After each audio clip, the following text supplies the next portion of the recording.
నమస్తే. గంగా నది ఒడ్డున ఉన్నటువంటి కాశీ విశ్వనాథ పుణ్యక్షేత్రం హిందువులకు ఎంతో పరమ పవిత్రమైనది. ప్రతిరోజు ప్రతి వారం లక్షల మంది భక్తులు అక్కడికి వస్తూ ఉంటారు. అక్కడ ఉన్నటువంటి కాశీ విశ్వనాథుడి ఆలయాన్ని సందర్శించుకుంటారు, ఆశీర్వచనాలు పొందుతారు. అయితే ఈ కాశీ విశ్వనాథ క్షేత్రానికి సంబంధించి ఆ పరిసర ప్రాంతాల్లో ఉన్నటువంటి కొన్ని మసీదులకు సంబంధించి తాజాగా యోగి సర్కార్ ఒక సంచలన నిర్ణయం తీసుకుంది. ఏంటి ఆ నిర్ణయం అంటే, నిజానికి దీని యొక్క పవిత్రత, దీని యొక్క చరిత్ర, వీటన్నిటి గురించి కూడా మనం చాలాసార్లు మాట్లాడుకున్నాం. దాని గురించి కూడా కాసేపు మాట్లాడుకున్నాం. దానికంటే ముందు యోగి సర్కార్ తీసుకున్నటువంటి నిర్ణయం ఏంటి అంటే, ఈ వారణాసి అంటే కాశీ బస్ స్టాండ్ నుంచి కాశీ ఆలయానికి, కాశీ విశ్వనాథ క్షేత్రానికి వెళ్ళేటువంటి దారిలో దాల్మండి అనేటువంటి ఒక రోడ్డు ఉంటుంది. ఈ దాల్మండి ప్రాంతం అనేది చాలా ముస్లిం డామినేటెడ్ ఏరియా. అది చాలా వరకు ఆ ప్రాంతంలో ముస్లింలు ఎక్కువగా నివసిస్తూ ఉంటారు. ఆ ప్రాంతంలో ఒక 6-7 మసీదులు ఉన్నాయి. అలాగే ముసాఫిర్ ఖానా అలాంటివి కూడా చాలా ఉన్నాయి. వీటికి సంబంధించి యోగి సర్కార్ ఒక కీలకమైనటువంటి నిర్ణయాన్ని తీసుకుంది. ఎందుకంటే చాలా ఇరుగ్గా ఉంటుంది, ఆ ప్రాంతం అంతా కూడా చాలా రద్దీగా ఉంటుంది. అక్కడికి వచ్చేటువంటి వాళ్ళందరూ కూడా, నిజానికి కాశీకి వచ్చేటువంటి వాళ్ళందరూ కూడా చాలా వరకు హిందువులే ఉంటారు. ఇలాంటి చోట ఈ బస్ స్టాండ్ నుంచి ఈ పుణ్యక్షేత్రానికి టెంపుల్కి వెళ్ళేటువంటి దారిలో ఈ ముసాఫిర్ ఖానా అంటే ఏం లేదు, ప్రయాణికుల వసతి గృహాలు, అచ్చ తెలుగులో చెప్పాలంటే ప్రయాణికుల వసతి గృహాలు అందులో చాలా ఉన్నాయి. అలాగే ఒక 6-7 మసీదులు కూడా ఉన్నాయి. అంత చిన్న ప్రాంతంలో 1 కిలోమీటర్ 2 కిలోమీటర్లలో అంత షార్ట్ డిస్టెన్స్లో ఇన్ని మసీదులు ఉండడంతో విపరీతమైనటువంటి ట్రాఫిక్ జామ్లు ఏర్పడుతున్నాయి. దానికి తోడు అప్పుడప్పుడు ఈ హిందువుల భక్తుల్ని టీచ్ చేయడము, హిందూ మహిళల్ని వేధించడము, ఇలాంటి ఈవ్టీజింగ్ కార్యక్రమాలు కూడా జరుగుతున్నాయి. ఈ రాత్రి వేళల్లో ఇది ఇంకా చాలా ఇబ్బందికరమైనటువంటి పరిణామాలు కూడా తలెత్తుతున్నాయి. ఇది నిజానికి చాలా సంవత్సరాల నుంచి ఉన్నటువంటి ఇబ్బంది హిందూ భక్తులకు సంబంధించి. ఇప్పుడు దీనికి సంబంధించి యోగి ప్రభుత్వం ఒక నిర్ణయం తీసుకుంది. ఆ ప్రాంతం మొత్తాన్ని కూడా స్వాధీనం చేసుకొని ఆ 6-7 మసీదులను కూడా తీసేస్తాం. వీటితో పాటు ఈ ముసాఫిర్ ఖానాలను కూడా, అంటే ఈ ప్రయాణికుల వసతి గృహాలను కూడా మేము స్వాధీనం చేసుకుంటామని చెప్పి ప్రభుత్వం నిర్ణయం తీసుకుంది. కానీ ఈ మసీదులు అంటే పోనీ అక్రమ మసీదులు అనుకుందాం, కానీ ఈ ముసాఫిర్ ఖానాలకు సంబంధించి నిజానికి అక్కడికి వచ్చేటువంటి యాత్రికులకు ఉచితంగా భోజనం పెడతారట, ఉచితంగా షెల్టర్ కూడా ఇస్తారట. అది కూడా కేవలం ముస్లింలకు మాత్రమేనట. కాబట్టి దీన్ని ప్రభుత్వం ఉచితంగా తీసుకోకుండా అక్కడ వక్ఫ్ బోర్డు పరిధిలో ఈ ముసాఫిర్ ఖానాలన్నీ కూడా రన్ అవుతూ ఉన్నాయి. వక్ఫ్ బోర్డుతో సంప్రదింపులు జరిపి ఆ ప్రాంతం అంతా కూడా, ఏది దాల్మండి ఏరియాలో ఉన్నటువంటి ఆ ప్రాంతం అంతా కూడా వక్ఫ్ బోర్డుతో సంప్రదింపులు జరిపి సుమారు 190 కోట్ల రూపాయలు ఖర్చు పెట్టి సుమారు 125 చదరపు అడుగుల స్థలాన్ని రోడ్ ఎక్స్పాండ్ చేస్తూ ఉన్నారు, వైడన్ చేస్తూ ఉన్నారు. ప్రస్తుతం అక్కడ 20 అడుగుల రోడ్డు మాత్రమే ఉంది, చాలా ఇరుగ్గా ఉందని చెప్తున్నారు భక్తులు. ఈ 20 అడుగుల రోడ్డుని 60 అడుగుల రోడ్డుగా ఎక్స్పాండ్ చేస్తూ భక్తులకు ఎలాంటి అసౌకర్యాలు కలగకుండా అక్కడ ఉన్నటువంటి మసీదులన్నింటినీ కూడా తొలగించి, ఈ ముసాఫిర్ ఖానాలు కూడా తొలగించి దాన్ని మోడర్నైజ్ చేసేటువంటి ప్రయత్నం యోగి సర్కార్ చేస్తోంది. నిజానికి కొంతమంది ముస్లింలు దీన్ని వ్యతిరేకించేటువంటి ప్రయత్నం చేశారు. కానీ వక్ఫ్ బోర్డుతో సంప్రదింపులు జరిపిన తర్వాత వాళ్ళు కూడా సైలెంట్ అయిపోయారు. మొత్తానికి హిందూ భక్తులకు ఎక్కడ అసౌకర్యం కలిగినా కూడా ఊరుకునేటువంటి ప్రసక్తి లేదు అనేటువంటి విషయాన్ని మరొకసారి యోగి సర్కార్ నిరూపించింది. నిజానికి చాలామంది మీరు గమనించే ఉంటారు, ఒకప్పుడు అంటే ప్రధానమంత్రి నరేంద్ర మోదీ గారు అక్కడ కాశీ విశ్వనాథ్ కారిడార్ కట్టక ముందు పరిస్థితి ఎలా ఉండేది, ఇప్పుడు పరిస్థితి ఎలా ఉంది. సుమారు 330 కోట్లు 340 కోట్ల రూపాయలు ఖర్చు పెట్టి ఈ కాశీ విశ్వనాథ్ కారిడార్ని నిర్మించడం జరిగింది.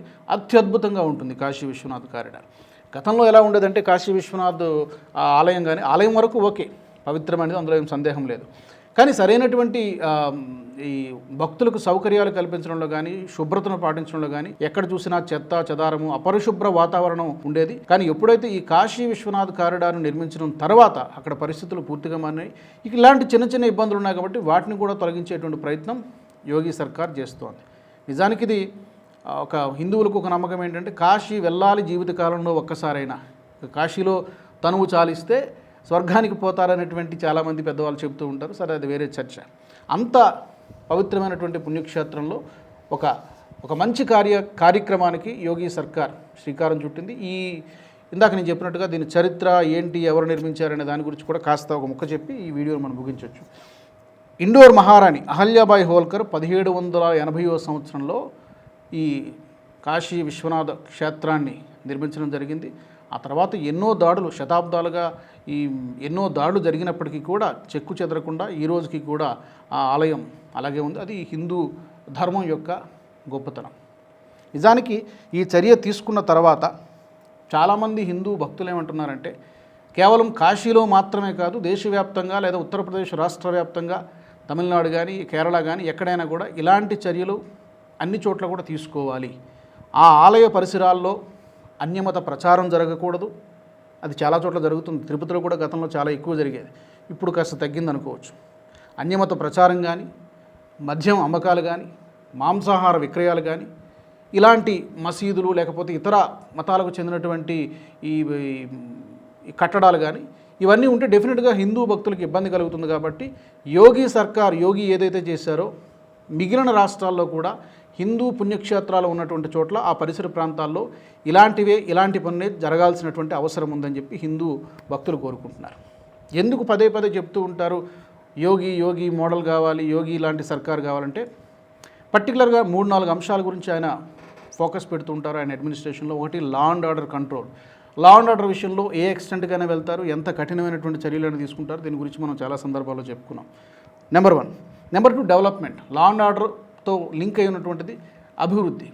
సో అభివృద్ధికి సంబంధించి యూపీ మోడల్ ఎలా ఉందనేది మనం చాలా సందర్భాల్లో చూస్తాం. లా అండ్ ఆర్డర్, డెవలప్మెంట్, అలాగే సాంస్కృతిక పునరుజ్జీవనం. లైక్ ఇప్పుడు నేను చెప్పినట్టుగా కాశీ విశ్వనాథ్ కారిడార్ సాంస్కృతిక పునరుజ్జీవనానికి సంబంధించి యోగి సర్కార్ చాలా సీరియస్గా వర్క్ చేస్తోంది.